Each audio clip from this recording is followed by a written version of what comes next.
Well, Peter, when you mention things like investing in foreign countries, you're talking to a pretty stodgy economy here. Detroit, I can tell you this as a kid: if you made the mistake of driving a foreign car, to school, you could count on being keyed or have your car scratched with a can opener.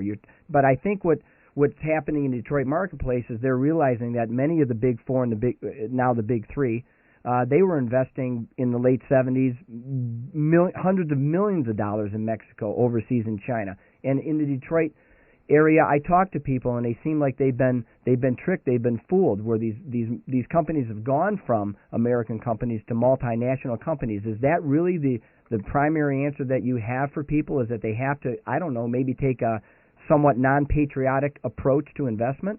Well, I don't necessarily think it's a question of patriotism. I don't think it's patriotic to go broke.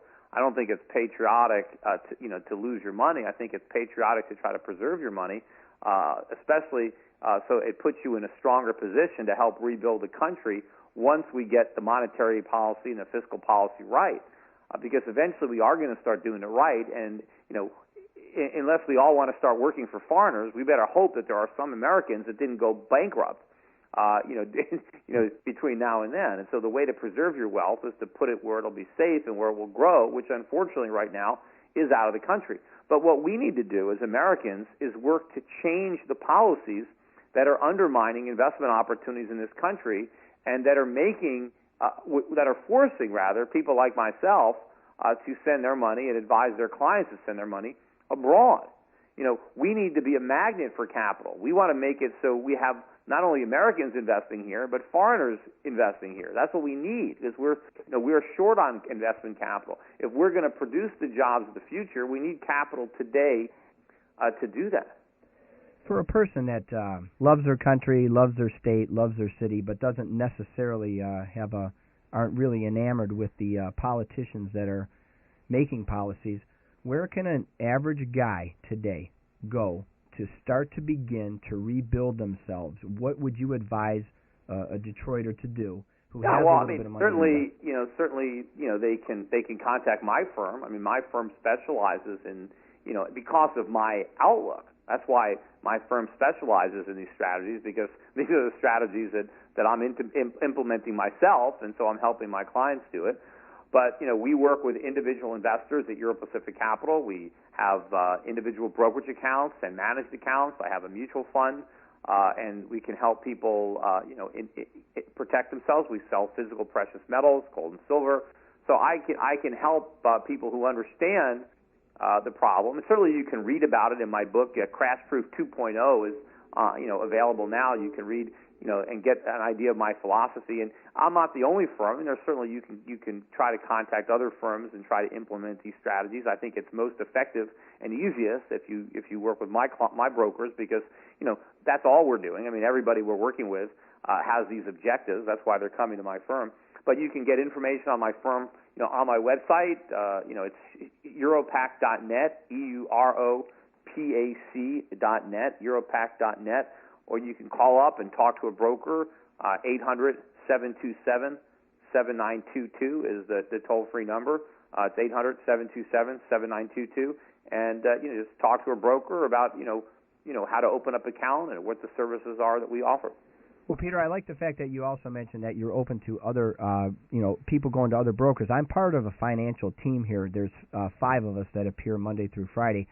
And I was wondering, and I think it's reasonable to say that it might be a good idea for people who are excited about your thought process, and like you said, kind of your mantra, is to maybe go to the financial advisors that they use here on the station and run by some of the things that you said. And I'm assuming that they would be able to talk to your firm, and maybe there could be some cooperative efforts. I'm not sure, but it is. Yeah, I mean, some financial advisors are open to it. I know a lot of my clients tell me that they've talked to some of their advisors, and they've been like Dave Ramsey. They've told them, oh, why would you want to do that? Oh, why would you want to sell these? Or oh, that's ridiculous. And so sometimes it's difficult to try to convince the guy who's advising you of what you want to do.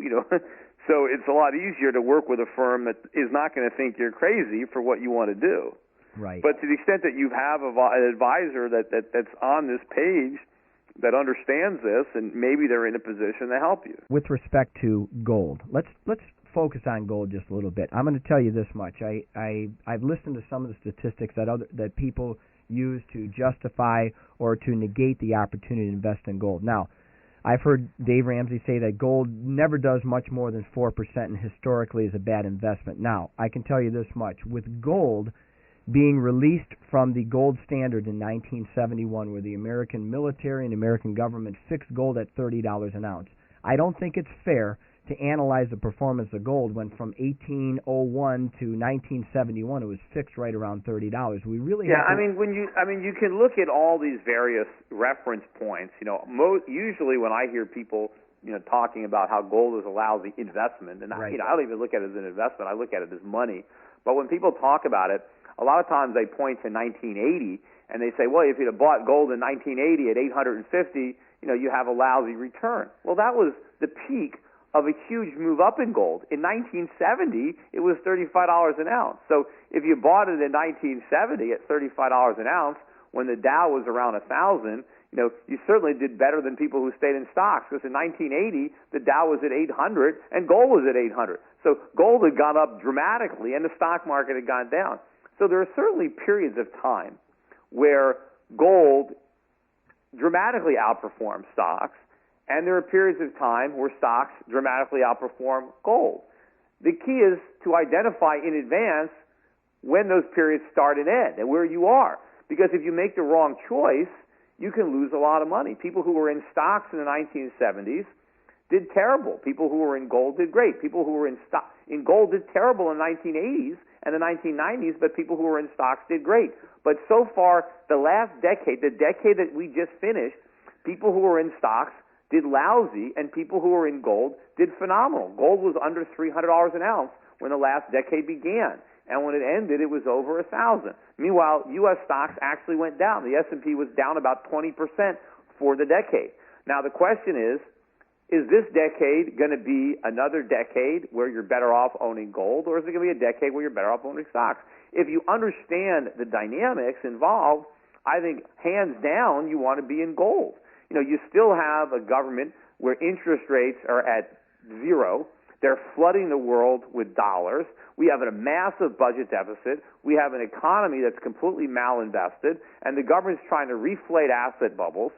This is an environment that is highly conducive to gold. Meantime, if you look at valuations, when the big bull market in stocks began in 1980, the Dow was very cheap. The Dow was trading at less than book value. I think the PE on the Dow was single digits, and I think you got a 7 or 8% dividend yield. So stocks had real value. Today, stocks are very expensive. The dividend yield is minute. The PEs are high, and the U.S. economy is in serious trouble. I mean, this is not a time to be buying stocks. I think it still favors gold. And, one thing that people always forget when they're comparing gold to stocks is that stocks are actually investments that can produce a return. Gold is money. Gold is just buried in the ground. What you want to compare gold to is paper money. You want to find out what money is better. Gold, which is a money that the market creates, right? The market made gold money. Gold is a free market's money. Or government money, government fiat, which is paper. And if you compare paper to gold, it's hands down. I mean, if somebody buried $100, in the ground 100 years ago, it's worth $3 or $4 today. But in purchasing power relative to what it was. But if you bury the gold, you can still buy the same amount of goods that you could buy 100 years ago. There has been no loss of value. There's only loss of value in the government money. But in real money, it holds its value.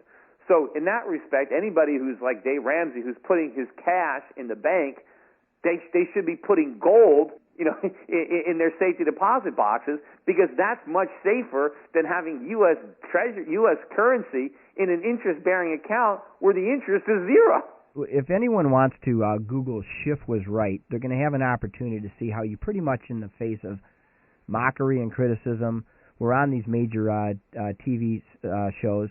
And I've noticed one thing about it. You don't get too excited about too much. You don't seem to get ruffled too much. It almost seems, well, I would say it's true, that you approach investment just like a math problem. You add it up, you look on both sides of the equation, and you make a statement. So I'm going to say